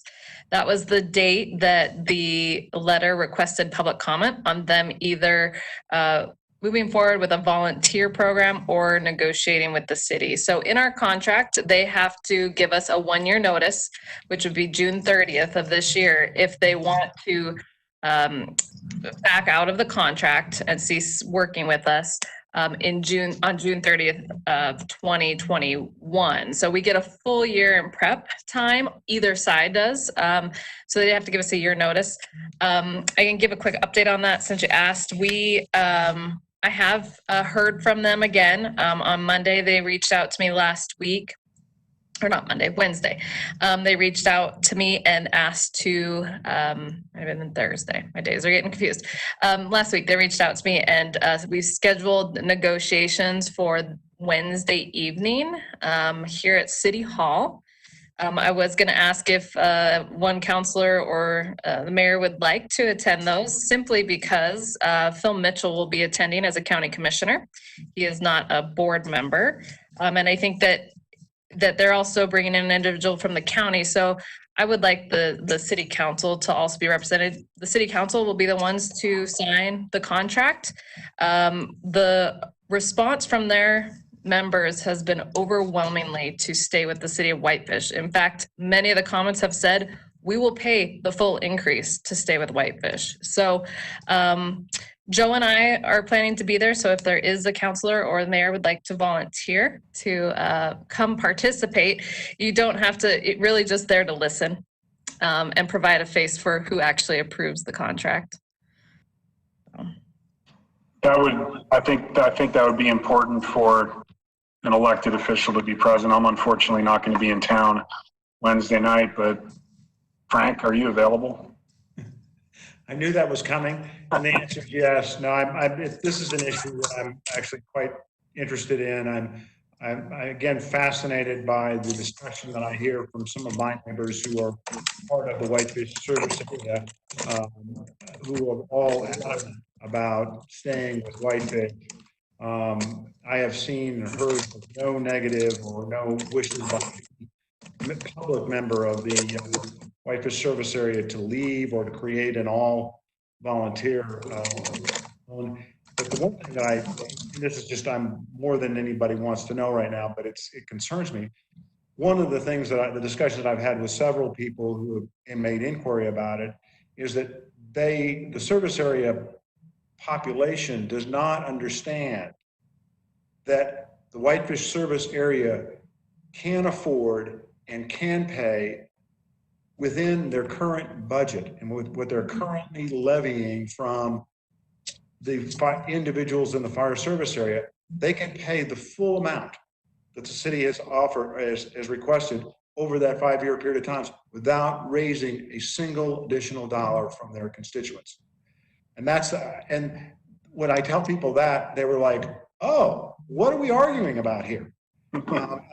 So I'd be happy to attend and participate to the extent it was necessary. Great. Thanks, Frank. Dana, anything further to report on? I do have a couple things.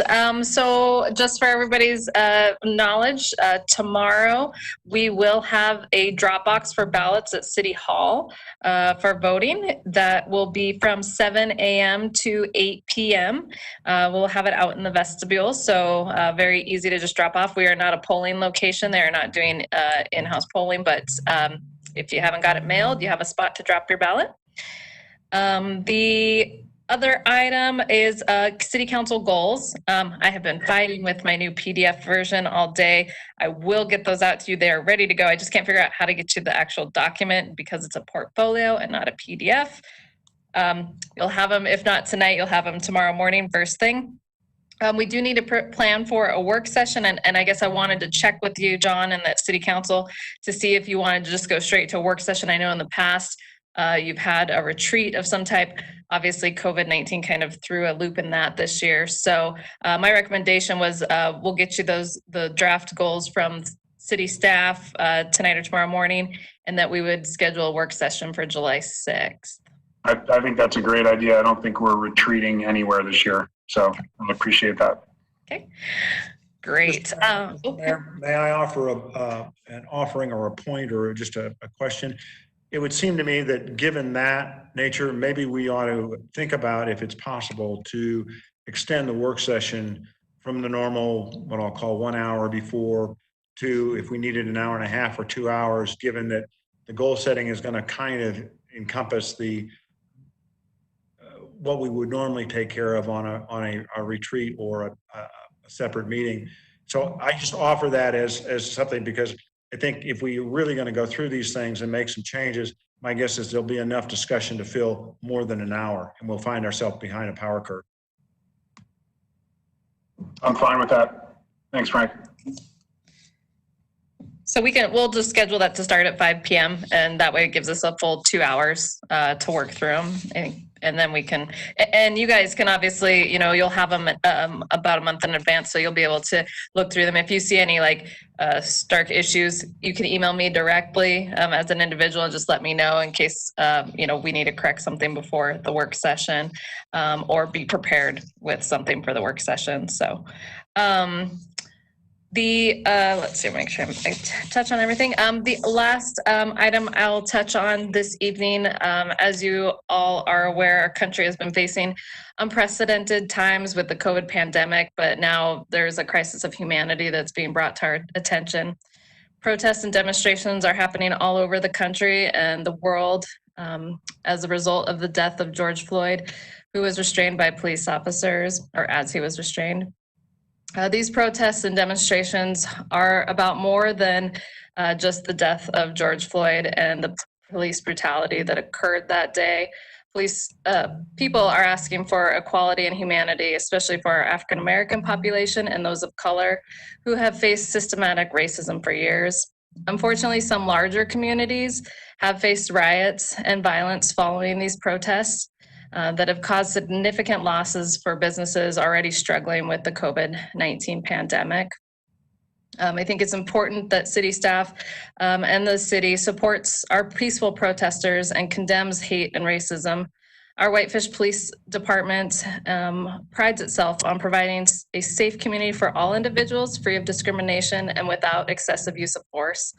The department strives for excellence in all of its activities, and our officers are provided regular training on ethics and proper use of force. Our community will continue to work together to fight racism and discrimination. And I want the council to be aware that we have been in coordination with our local law enforcement agencies to protect our community should any violence occur. I just wanted to update you guys on that, as we've seen a lot of changes over the past weekend. And this evening, we've had protesters again outside of City Hall. Great, Dana. Thanks very much for that. Appreciate it. Any further questions for our city manager from the council? I have a question for Dana. It's Rebecca. Yep. Hi, Dana. I just was wondering, there were so many people at the fire meeting that you and Joe went to. Is there any way that you guys could film it so that the people that can't attend could still watch the negotiations or the discussion, so that someone doesn't have to necessarily film it by hand again? So the meeting that we'll be having on Wednesday is not going to be open to the public. We do not have a quorum of members from their board, and nor a quorum of our city council. And typically our negotiations haven't been open and advertised as a public meeting. I did have that question asked of me about recording the meeting. We'll be taking notes and we can provide those notes. I'd have to defer to Angie if it has to be an open meeting, but at this point, we weren't planning on it having it open because we have issues with the gathering of 50 people or more, and we would have to probably do it over WebEx, because as a city holding the negotiations, we don't want to be in the same situation that the Fire Service Area Board was. They had clear issues with social distancing at both of their meetings. So Angie, I don't know if you want to weigh in on that being a public meeting or not. Sure, I can. As long as it's not a quorum, it's not a public meeting, and I think it's completely appropriate that somebody take notes. But as far as recording, we have some issues in Montana with, if somebody didn't want it recorded, then it couldn't be recorded. So I think it's entirely, appropriate that somebody take notes, and, Rebecca give you those notes if she wants. But, as far as actually recording things that aren't public meetings and that we necessarily don't have everyone's consent, there are some legal issues there. Just as much information we can provide everybody, the better, and timeliness too, because I think people were really surprised that things were going in the direction they were. And mostly we have such an amazing staff that keeps us safe. And I feel like we really need to kind of emphasize long-term planning. Like if more fire stations are indicated, that kind of thing, like when that would be done and how it will be funded. I it's interesting watching the public try to gather information about something that's so important to them. So the more transparent we can be, I think the better it will go. Thank you. Thanks, Rebecca. And I'll just touch on the one comment you made about long-range planning. We do one of the fire department's goals for fiscal year 21 and one that we've talked about already. And it's included in the budget is $40,000 for a long-range master plan for the fire department.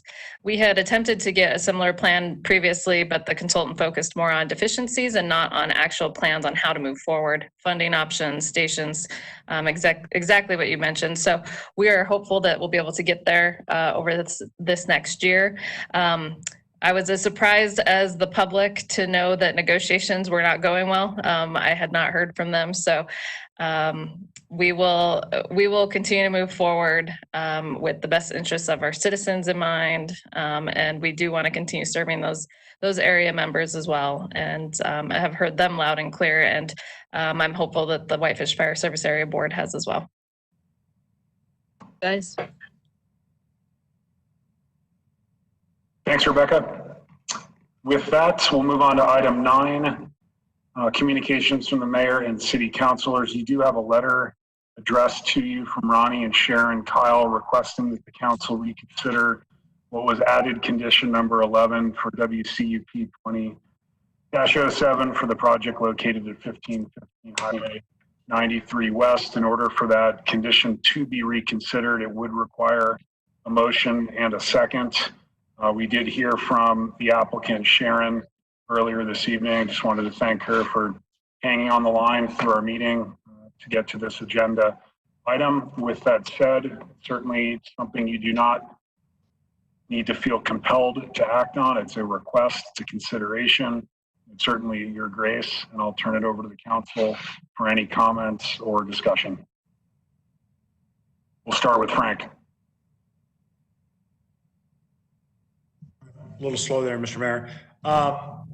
No, I am not surprised, and I'm not offended in any form or fashion by the request that Sharon has made of the council. I completely understand it.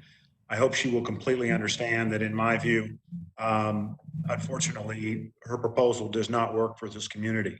To the extent this community is giving them options on how to develop and not provide on the front end the affordable housing, I feel a fair quid pro quo for that opportunity, and the fact that once they pull the building permits for those buildings, the impact to the city becomes apparent immediately. And so upon the appearance and the impact on the community, I think they should be forthcoming with the funds that they're responsible for paying for that impact. I'm sorry it doesn't necessarily pencil or is the best thing for them, but I think for this community, it's the best thing. So I have no intention of moving to reconsider. Thank you, Frank. Andy, comments? No, I really don't have any comments. I think I originally made the motion to do it by unit building permit, and that was obviously not one that was popular, and we went with by building, and I think I'm comfortable with that. It's not our position to see that someone is profitable in their development. It's our job to make sure that that development works for our community and the standards that we've set for that community. And I think that's what we're doing here. And so, no, I have no intention of moving to reconsider. Thanks, Andy. Rebecca.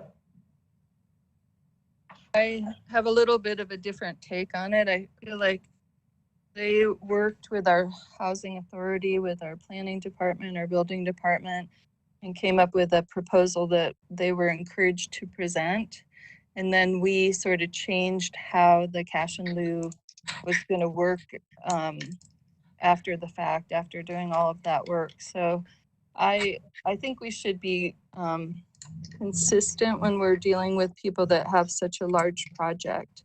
That being said, I was the only one that voted against it. So I don't have, other than maybe changing the proposal where they put 50% down up front and then did unit by unit payments. But I do think when we when we do this with proposals, that it can appear somewhat arbitrary and capricious to people. So I think we should be careful in the future that when we're deviating from what the proposal was after going through planning, building, and our legacy homes program, to changing it at the very end. It's just because it's been a lot of work for a developer or builder to get to the point where we're looking at it for approval. So I know if I made a change at this point, it would not be successful given the other people on council, but I just would like to not have this happen again if possible. I appreciate your comments, Rebecca, and just so you're aware, a motion to reconsider does need to come from an individual who voted in the affirmative on the motion. So even if you wanted to motion to reconsider this evening, you would not be able to, since you voted against the motion at the last meeting. Just an FYI for your knowledge. Wow, thank you. I didn't even know that. Thank you, John.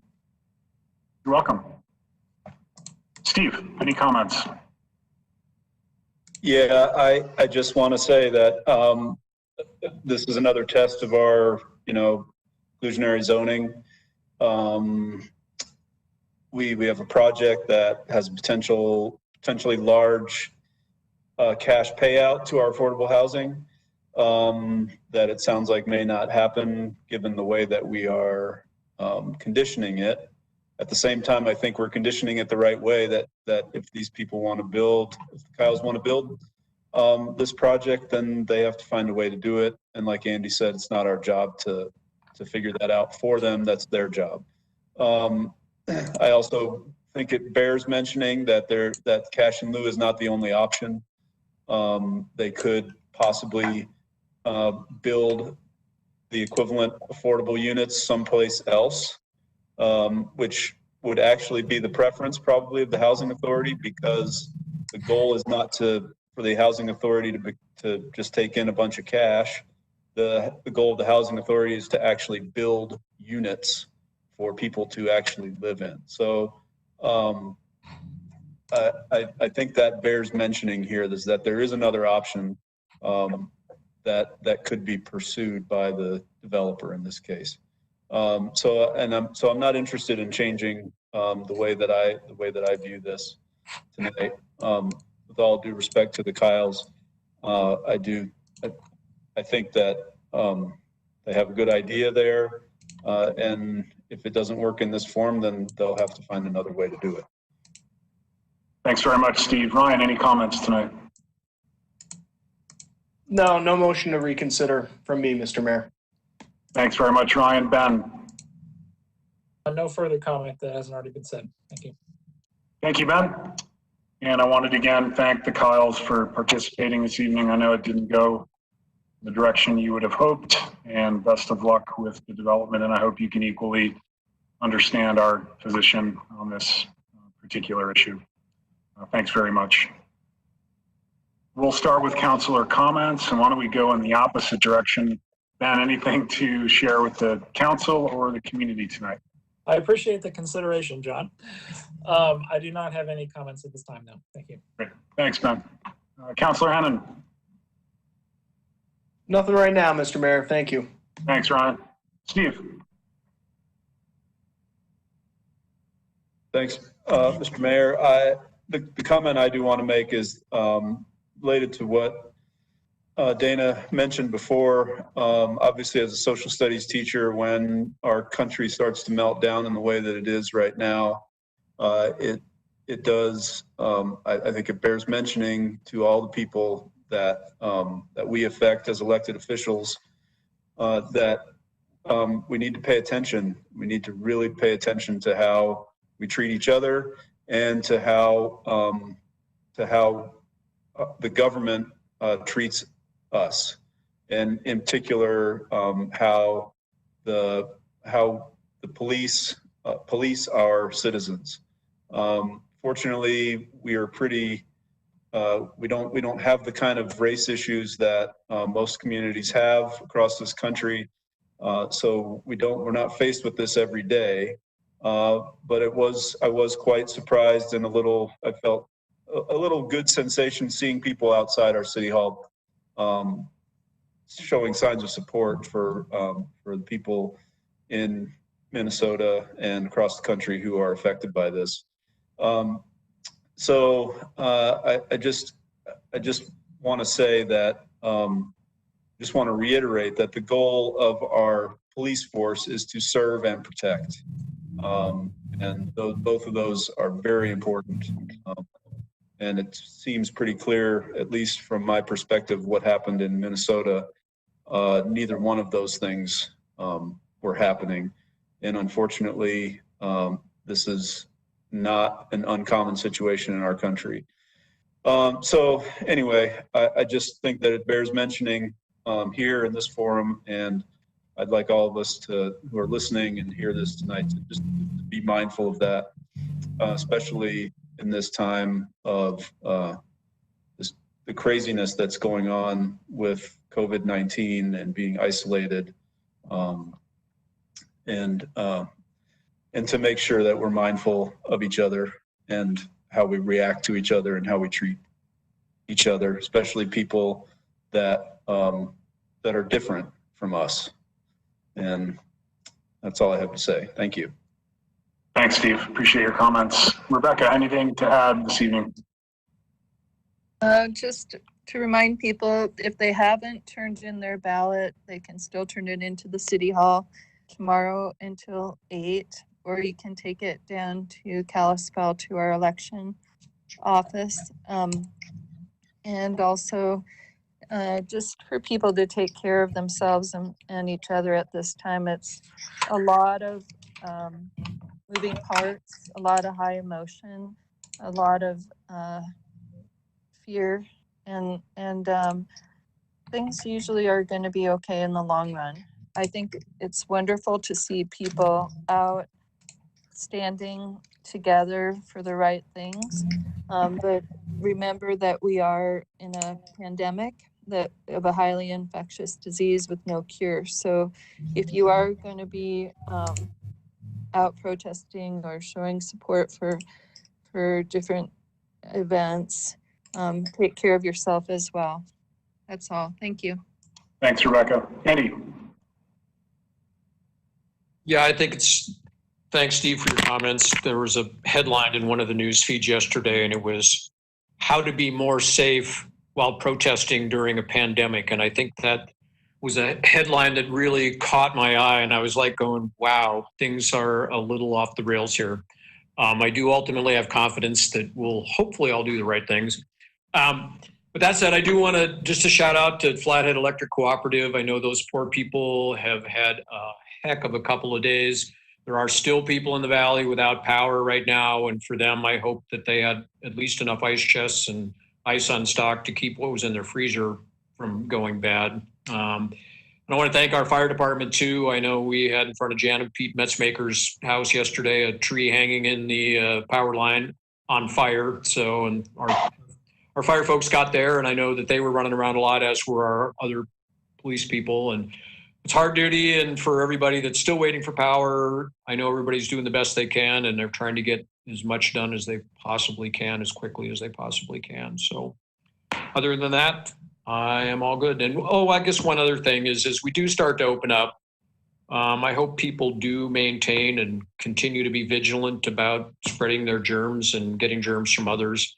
I think we're going to start seeing some pressure here with the traveling public, and I hope people discontinue looking at masks as some sort of political identity statement when they're really not. I would hope that they would think about the 16-year-old members of our community who have cancer and who are extremely immunocompromised, or their grandmothers or their aunts or people like that, and don't think about what party they belong to. So that's it. Thanks, Andy. And Frank. Andy, thank you. And Steve as well. I couldn't agree more and be more touched by what I've seen. And since I know that we have both Craig Workman and Maria Butts on the call tonight, I would just like any update you can give me on how we're progressing with Depot Park and then with State Park Road.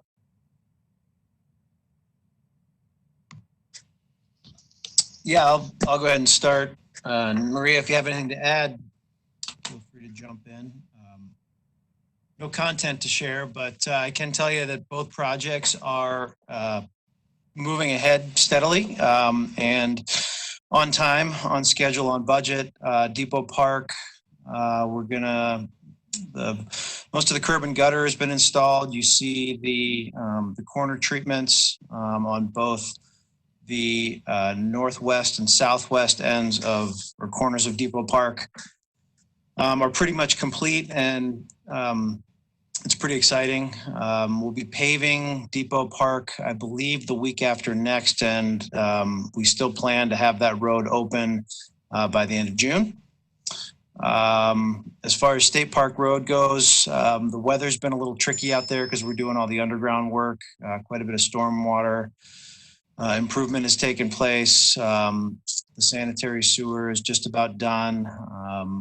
Just as of last week, closed the intersection of Haugen Heights and State Park Road, and the contractor has 30 days to get that intersection completed and then paved and then reopened. And at that point, our contractor basically bails out for July and August. The private utilities come in, so Flathead Electric, Northwestern Energy, Charter, et cetera, come in and put cable, gas, phone, power in, and then we'll come back in September and build the road and the sidewalk and add all the amenities like the trees and your favorite, Frank, the streetlights. I think that's all I've got. Thanks, Craig. And thanks so much. That's what I needed to know. I think the community appreciates it. I've had several comments about how good things seem to be going, and I wanted you to have an opportunity to tell us what was going on. Thank you. Okay. Dana, anything further from staff tonight? I don't think so, not this evening. Thank you. Great, I have nothing further, and so we will adjourn. Thanks everyone for attending tonight, and be safe. Good night.